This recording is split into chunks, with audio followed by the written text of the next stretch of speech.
All right, let me show this to you guys. I really have to. Democrats draft legislation to erect permanent insurrection memorial. This is real news, guys. As the National Poll says, real news needs you.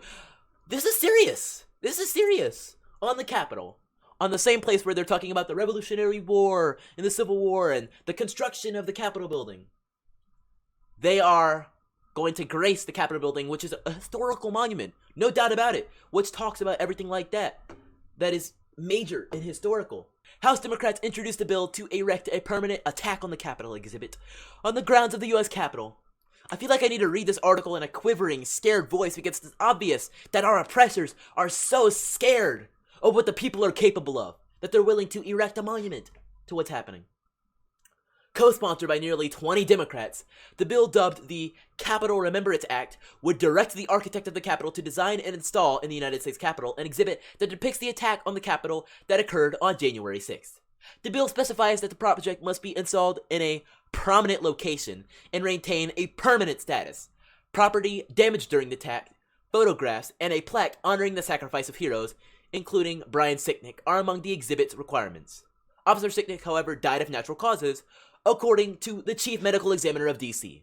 The architect may include artwork created to depict the Capitol on the attack on the Capitol. The legislation adds to the Democratic Party's continued exploitation of the events on January 6th, epitomized by Biden, who recently referred to the event as the worst attack on our democracy since the Civil War. Are you serious? I didn't know he did that. I thought that was a hoax. I didn't think the President of the United States could seriously say something as insane as January 6th being the worst attack on our country since the Civil War. Definitely not Pearl Harbor, in which hundreds to thousands of Americans died. How many people died? Pearl Harbor.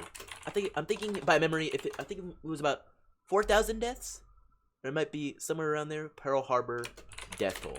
We'd like to do a little live research. Okay, I think 4,000 is 9/11, which of course also definitely isn't the worst thing that happened to our nation.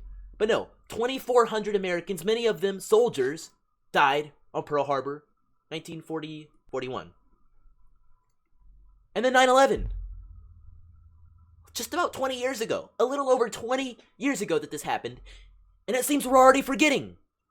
It seems we've already left behind the memory. But no. Because of course, President Biden says it was the worst attack on our democracy. What else is there to talk about? Shenazin says, here's a monument for you. Pour cement over Uncle Joe as the words, come on man, leave his lips. That's crazy. I don't know what to tell you guys. 9/11, anything happening in World War II, nothing tallies up to January 6th. And I'd say, and somebody in the chat, hold on, Steve Harloa, who's one of our regular viewers, says, I lived 10 minutes from Pearl Harbor and didn't know the number of people who died from that. So there you go. But there it is. What was it? It was like 2,400 Americans died. Pearl Harbor. Obviously, although Joe Biden probably thinks he was alive during Pearl Harbor, spoiler alert, he was not, but still, he probably thinks, you know what? Wait, let me just make sure. Because Joe Biden is actually very old. Birth date. Okay. Dude, okay, I was almost wrong. But no, he was born a year after Pearl Harbor.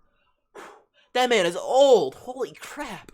Okay, well, even so, he was raised a little bit after Pearl Harbor happened. That's even worse for you, Joe. That's even worse. Because you don't actually know the sacrifice.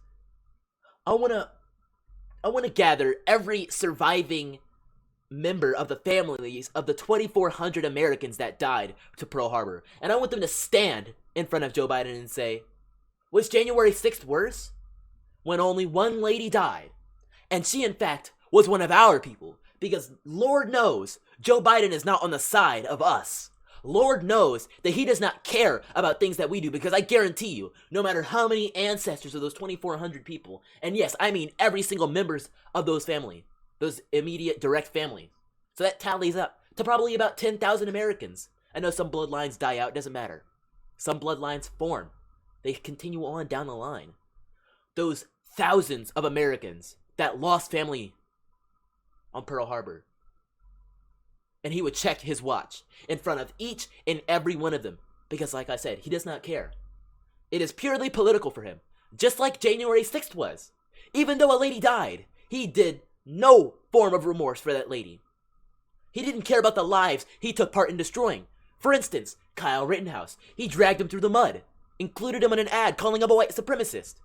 Did he apologize when Kyle Rittenhouse only killed white people and it was later proven to only have been defending himself?